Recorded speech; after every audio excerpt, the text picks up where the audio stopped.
Welcome to Hiring to Firing, the podcast. I'm Tracey Diamond, labor and employment attorney at Troutman Pepper, and I'm here with my co-host, Evan Gibbs. Together, we tackle all employment and HR issues from hiring to firing. We are joined in this episode by Fawn Collingwood, Vice President of Human Resources at United Safety. Thanks so much for joining us, Fawn. Thanks for having me. Why don't we start by letting you tell us a bit about United Safety and about your background in HR? United Safety is a manufacturing company with a focus on constant innovation. We're committed to delivering the most innovative and reliable safety and survivability solutions that our customers can trust to protect life and property. We have our corporate offices in Exton, Pennsylvania, with over 600 employees across the globe, including a very large presence in Australia. And I have been with United Safety since 2001, when we had only 60 employees working out of one location. During my time at United Safety, I've had several roles. I started as our administrative assistant, then moved into accounting and finance prior to stepping into HR 10 or 12 years ago. Fawn and I have been working together for a long time now, and I should really say partnering together because it is a true partnership. And I do remember in particular when you moved into the new facility in Exton, how exciting it was because it's just such an innovative place. You see the forklifts running around on their own and really just a beautiful warehouse. And it's just been a very exciting company to watch grow. So thanks so much for joining us today, Fawn. Absolutely. Thank you. So I have to follow up on that. You said you see the forklifts driving themselves around. Are these like autonomous forklifts? They are. It's very cool. Yeah, they are. Wow. We were trialing them. They haven't gotten them into full service yet, but they are pretty neat to see. That's pretty wild. I'd love to see that sometime. Today, we're going to chat about one of my favorite movies of all time. I think I've said that before, but this is really one of my favorite movies of all time. And it's called League of Their Own. It's the 1992 hit movie. It was directed by Penny Marshall of Laverne and Shirley fame and featured an all-star cast that included Tom Hanks, Gina Davis, Rosie O'Donnell, and Madonna, among many others. For the few people on this planet who have not seen it, the movie takes place in 1943 when the Chicago Cubs owner creates the All-American Girls Professional Baseball League to keep fans in their seats during a shortage of male professional baseball players caused by World War II. Yeah, and this is the younger version of Tom Hanks. I don't know what it is. Tom Hanks has been in so many World War II era films. I feel like he's like the face of that generation. I went back and watched the clips of this. Yeah, it was really good to see him in this role. It was a good movie. Even back then, if Tom Hanks was in a movie, it was going to be a hit movie and a good movie. Yeah, we should do a podcast just on Tom Hanks films. Anyway, in real life, this was based on a true story. And so the league lasted about 12 years. It gave more than 500 women an opportunity to play professional baseball. It started out as sort of a sexist joke, apparently, with the girls wearing short skirts, but it ultimately really became a popular sport here in America, known for the athleticism of the athletes. The attendance reached a peak of about 1 million fans in 1948. May not sound like a lot today, but in 1948, that's quite a few people. We thought this would be a great movie to jumpstart a discussion about grit in the workplace. Let's begin with the most famous clip of the movie, There's No Crying in Baseball. Hey, Evelyn, can I ask you a question? You got a moment? Which team do you play for? Well, I'm a peach. Well, I was just wondering, because I couldn't figure out why you would throw home when we've got a 2-run lead. You let the tying run get on second, and we lost the lead because of you. Now you start using your head.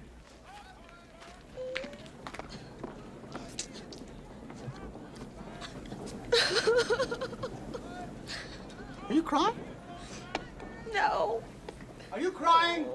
Are you crying? There's no crying.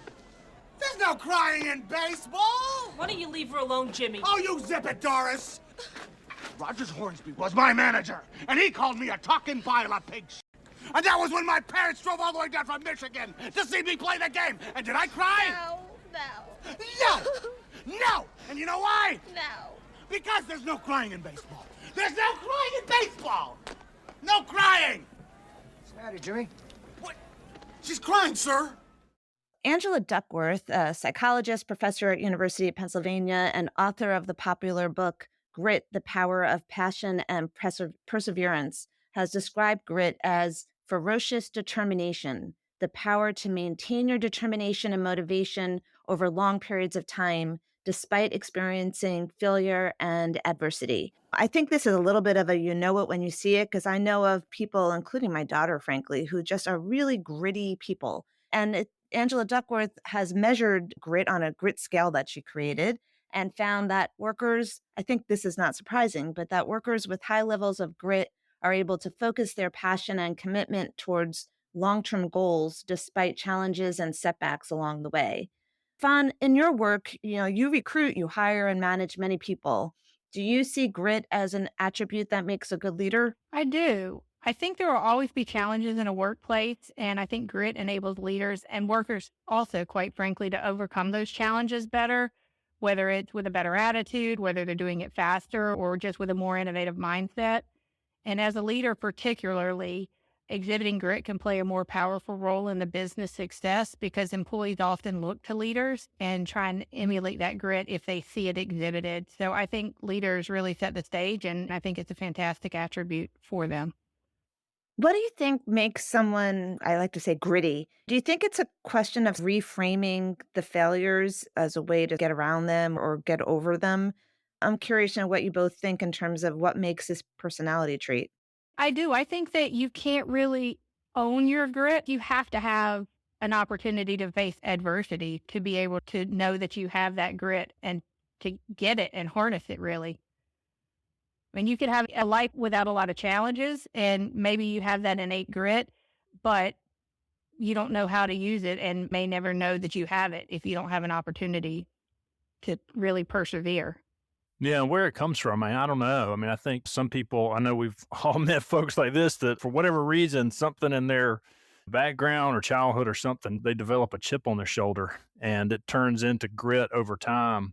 Maybe they faced some kind of adversity or something happened and it just made them a really gritty person to stick it out and push forward no matter what. I haven't read the book, but I'd be interested to know whether, the research shows that people are grittier in certain parts of their life. They're like really gritty and determined at work, but then they're maybe not so much, in aspects of their personal lives or something like that. I think it has to do with how passionate you are about whatever's in front of you. And I think that grit and passions go a bit hand in hand. Layers onto this conversation is the idea of growth mindset, which is flexibility and understanding that you can develop skills if you put your mind to it, and that all challenges can be faced and overcome with flexibility, but also determination. So those kind of are, in some ways, opposite ends of that spectrum. But growth mindset and grit go together to show success. Do you think there's ever a time when grit can be seen as a negative attribute? I do. And it goes to what you were just saying with the opposite end of the spectrum there. I think that without balance, any asset can be a liability, right? And I think that grit can be negative. For example, in Tom Hanks' character, when he was so full of grit that he forgot to treat people respectively and he lost his empathy in the situation, right? So he was doing it from that grit, but he lost sight of other important attributes that he should have had in that moment. And I think other examples are when someone, to your point, Evan, about being passionate about a particular area, you can be so passionate in one area that you neglect another area of your life, right? So passionate about work that you end up looking back and realizing you lost your family, you don't have friends. So I think that every asset can be a liability in terms of attributes. Yeah, I think that you could also lose your perspective, right? If you're so gritty and so determined, you may not be willing to face facts, or maybe it's a challenge that you really, frankly, can't overcome. And you put a lot of time and effort and money into it and keep hitting it up against that wall because you're just so determined to get over the wall. Yeah, know when to change course or say no. Yeah, and in the workplace, if an employee who's super gritty, if their interests for whatever reason become misaligned with the companies, then you can have real problems. I mean, I've seen this in, a lot of the trade secret cases and non-compete cases I've worked in. You'll have, for example, like a salesperson who leaves the company and they've got like a non-solicitation agreement or something like that. And they tell them, don't solicit those clients, but they're so determined that they're going to be successful. It's like, oh, I don't care. And they just don't worry about the consequences. And that can cause a lot of problems. That's a really good example. That reminds me of your podcast on The Office, where you're talking about the guy who actually creates the code similar to they did in the movie because he wanted to make money and wasn't aligned with the business. Yep, that's right. How do you think someone gets grit? Is it something that's innate in certain individuals, or do you think it's something that you can train? You're kind of asking the old nature versus nurture question here. And and I think that, as I have always thought when that question gets asked, it's a little bit of both, right? It comes from the challenges that you have to overcome, but given the same set of circumstances, the same challenges, no two people are going to respond the same way, and one may respond with grit and without. So that's the nature piece. And then, as I mentioned earlier, if you don't have the opportunity to face adversity often, you may not know that you can do hard things and may not know that you can be gritty. Yeah, and I think that good leaders can, I don't know if necessarily it's grit, maybe I'm talking about something else, but good leaders can certainly motivate subordinates, whether it's in a company or a nonprofit or whatever. A good leader can really motivate people to power through a lot of things. So I think at least some of the stuff that we would call grit, I think can be nurtured, so to speak, and can be brought out by leaders with the right skills. I was thinking about this because I think in certain teams in particular, like sales, for example, teaching your team to be more gritty could be really important to the team's success. And I wonder how you can piece it out in terms of what are the attributes that make someone have more grit than others, and then teach it so that your whole team has that sort of determination and passion to get the job done. It feels to me like it's something that can be trainable, even though I agree with you with the nature versus nurture that ultimately there is some people that just have it more than others. Yeah, and finding out what exactly it is that motivates people, I think, can be really difficult. I mean, some people just, whatever it is, you're just not going to get them interested in it. That's just the nature of it sometimes. And try as you may, even a good leader just can't get people to engage and can't get them to, use that to be grittier. I'm wondering if, in the sort of a team format, if there's any way that grit could be measured, like in performance reviews, or is that, I don't know if that's even a metric that you can really measure, but I guess assuming that it is that something that should try to be included in performance reviews? I mean, is that relevant to somebody's performance? To me, yes and no, right? I don't think you can directly measure grit in a performance review. I think that might be a little difficult. However, I do think grit should result in outcomes that could be measured. For example, an employee with grit may be the first to volunteer for projects that come along. And by jumping into those projects, maybe that employee learns additional skills that they can apply to their position to be more successful, or maybe those skills set them up to be more qualified for the next position. So I think that there is an indirect way to measure grit by the outcomes that it produces. I think that measuring grit would be so inherently subjective that it could really, bring out, internal biases that the reviewers have. Hmm. The things that they think are gritty that the person did, but that may ultimately not be measurable and it may not necessarily be relevant.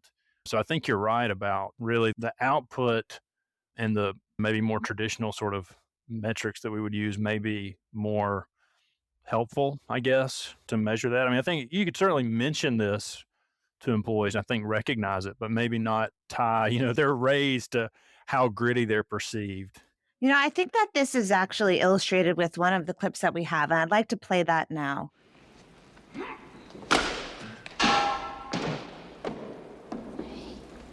She's really good. She's your daughter? Yeah. Yeah. Her mom's dead. It's just the two of us. Coach of the American Legion team said if she was a boy, he'd have took her to the state tournament. I said if she was a boy, I'd be in New York talking to the Yankees instead of living in this place. All right, that's enough. You can bring her over here. Okay, Marta. Come here. Boys, hit the shower. Take off your hat, honey. Oh. We'll let you know. I'm sorry. Come on, let's go. We'll miss the train. Let's move, move, move! What's the matter? Can't use her. She's great. Why not? What's the problem? You know General Omar Bradley? Yeah. Well, there's too strong a resemblance. All right, honey. You mean you ain't taking her because she ain't pretty? Well, look who just caught up. All right, come on, let's go. I wanted to use this clip because I think it's a good illustration of what you guys were just talking about in terms of what is it that we're measuring in terms of outcomes and where grit goes into play. In this clip, the fact that Marla was an amazing athlete wasn't important to the manager because she didn't have the other attributes he was looking for, beauty. And whether that should have been looked for or not is, another conversation. But I do see this as analogous to grit in employment generally. Do you have to be gritty in all areas of expected job performance, or is one area enough? Or is one area more important than others? That's an interesting way of looking at grit, comparing it to the beauty aspect there. I don't know how you could compartmentalize grit, right? To me, if you have grit, you're all in. And I do think it's important to look at all attributes that any employee has, not just their grit or lack of grit. And I think that it's really important to think about different roles. There's different roles for everybody. Some require grit and some don't. I don't think you have to have grit to be successful in every role. It's a little challenging for me to compare grit to beauty, really. Well, I think what I was getting at there is the sort of alignment of interests that someone could be a superstar in one area, but that has to be aligned with the interests of the company ultimately in order for it to matter. And that kind of goes to what you said before, Fawn, about measuring outcomes in performance reviews rather than measuring innate behaviors. This clip is really particularly illustrative because there's mixed messages here, right? And potentially the opportunity for implicit bias. Women in particular, as illustrated by the clip, sometimes face these mixed messages in the workplace. And even when it comes to grit, is a gritty employee looked at differently if the employee is female versus male? What do you guys think about that? Well, I think to your first point, there's certainly grit in different areas, right? Like we were talking about earlier, people's focus and their interests may make them grittier at some things. For example, what I'm thinking of is like, an attorney. You may have an attorney who is not that great of a writer. They don't really enjoy writing briefs or letters or whatever. And so they're not that gritty about it because they're just not that interested, just not passionate about it, right? But then they could be really passionate about helping other lawyers, having those sort of soft skills like leading a team, helping direct work, mentoring other attorneys, things like that. And they could be really gritty in that respect and be really passionate about that. And so I think that it's really based on, where the person's interests are. I don't think that somebody has to be, to your, I guess, your second question. In my opinion, somebody doesn't necessarily have to be gritty in all areas. They may just be so, in the attorney example, they may be a fine writer. They're just not particularly gritty when it comes to that, right? They're not super passionate, but in these other areas, they may be great and it all can balance out. Yeah, I wonder if someone who has more grit is less apt to accept constructive criticism. They think they're this great writer, they're very determined and passionate to get it right, but maybe don't want to hear negative feedback. That's interesting. I often find, not always, because we're all individuals, but that a lot of time the people with the most grit are also the most self-critical because they generally hold themselves to a high standard. The constructive criticism, I don't know. It's just interesting to think about that in juxtaposition to being self-critical and accepting criticism from others. Got me thinking there, Tracy. Yeah, it's interesting. And also criticism of their team, right? So if someone's super self-critical and determined to get it right and holds themselves up to a super high standard, are they also being unrealistic in the standards they're holding the rest of their team up to so that it becomes almost unachievable? That's, I think, a potential pitfall here. Yeah, for sure. So, getting back to my question though about gender dynamics, do you think a super determined, passionate employee, someone who's more gritty, do you think there's gender dynamics at play here where that might be perceived negatively with women and more positively with men? Or do you think there's nothing there? I certainly think people of different genders have different experiences. And for me, grit would be no different, right? And particularly regarding women and grit, I think the answer really depends, as in most cases of implicit bias, depends on the circumstances and the people involved. But in general, I do think that all of those questions about grit and how they impact women specifically could be true. Regarding the need to be twice as gritty, for some people, that is definitely true. I actually once worked with someone who told me directly to my face that I would need to work twice as hard to be respected by him just because I was a woman. So after I got over my anger and disbelief that he literally just told me this proudly, I got down and got extra gritty just to prove to him that I deserve the respect that I shouldn't have to try twice as hard to prove. So I definitely think it's out there. And as we do with all sorts of implicit biases and other discrimination, we work every day to fight against it. It just shows right there fun is naturally more gritty. All Yeah, that's right. right, well, let's go on to our clip. In this clip, sisters Dottie Hinson and Kit Keller are both playing for the Rockford Peaches. Kit resentfully plays and lives in her older sister's shadow until this scene when she finds out that she's been traded to the Racine Bells. Let's take a listen. With me? What? I've been traded to Racine. You? I told him to trade me. Oh, yeah, they'd really trade you. Miss Star, Miss Perfect. You know exactly what was gonna happen the whole time. I didn't. This will be better than the movie. Quit, okay? I'll quit. Is that what you want me to do? Sure, then everybody will blame me for you quitting. What do you want me to do? I'll do it. Stay away from me. Just leave me alone. That's what I want you to do. Kit, listen to me. It was all a mistake, okay? It was a big mistake. Because I was getting too good, wasn't I? I knew if I did too good, you'd do something to push me down. Hey, Kit, blow it out your rear end. I am so sick of being blamed for everything that's bothering you. I got you into this league. Just got her into the league. I didn't even want to be here. Then why are you still here? We all know that there are folks out there that just don't take responsibility. They don't take accountability for their actions, a sort of anti-grit personality. What is the most effective way to manage that type of personality and put them on the path to success? That, to me, I find to be a very challenging personality to work with. But I think the most effective way to manage this type of personality, through my experience, is just having honest, direct, and very transparent communication. I think all employees have to be held accountable. And if somebody's having difficulty seeing or is refusing to acknowledge how their actions play into their outcomes, sometimes you just have to sit them down and tell them straight. It takes, I think, a lot of practice to have those type of very direct conversations that are often uncomfortable. But for this type of personality, I think it's the most successful way to not give any outs of having them continue to not take accountability. That's what I find to be most successful. We've been doing some interviewing with my practice group for a junior associate position, and a couple of candidates now have asked the same question, which is, what character traits do you see in a successful associate at your firm? Which I think is a really great question. And what I've said to them has been accountability, owning your work, not sitting and waiting for sort of the next piece of the project to come your way, but thinking through the strategies and developing the cases and openly communicating your ideas to the person that you're working with.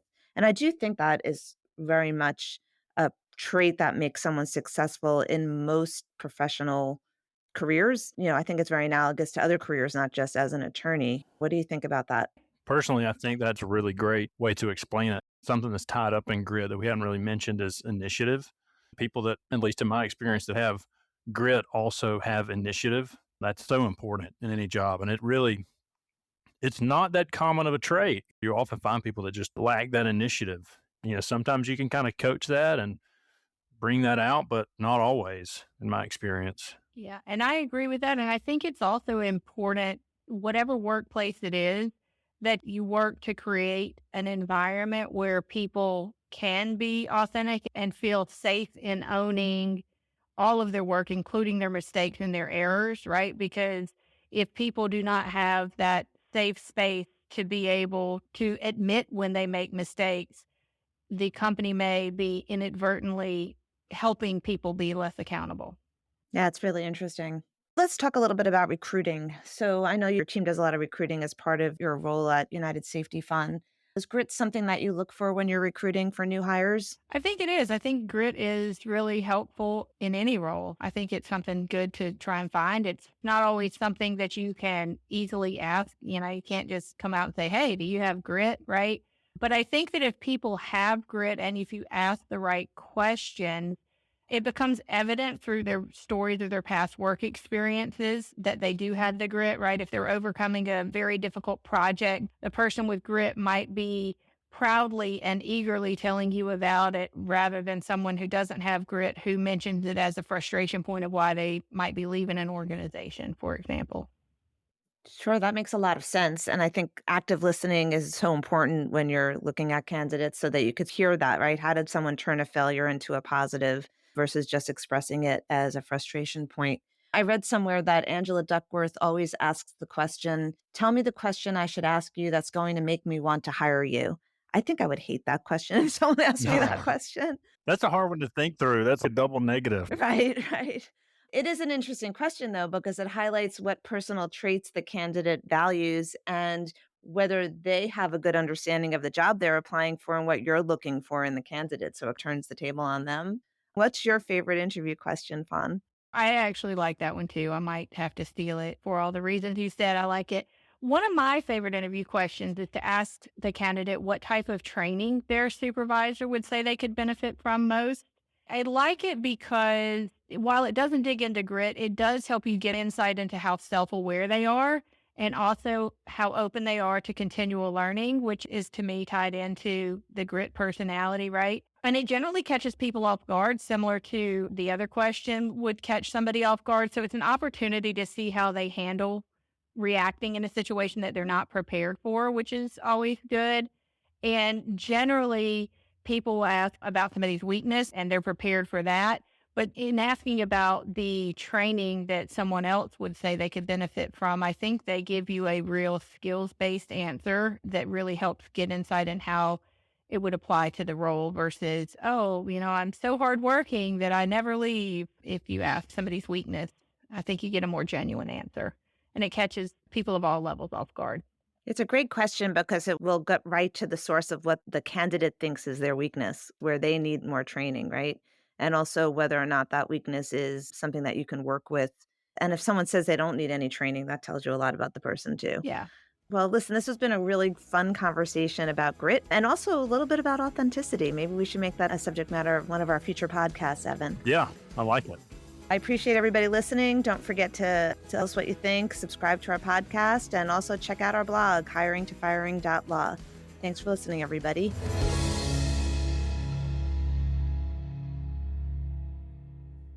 Sanders, LLP. These recorded materials are designed for educational purposes only. This podcast is not legal advice and does not create an attorney-client relationship. The views and opinions expressed in this podcast are solely those of the individual participants. Troutman Pepper does not make any representations or warranties, express or implied, regarding the contents of this podcast. Information on previous case results does not guarantee a similar future result. Users of this podcast may save and use the podcast only for personal or other non-commercial educational purposes. No other use, including, without limitation, reproduction, retransmission, or editing of this podcast may be made without the prior written permission of Troutman Pepper. If you have any questions, please contact us at troutman.com.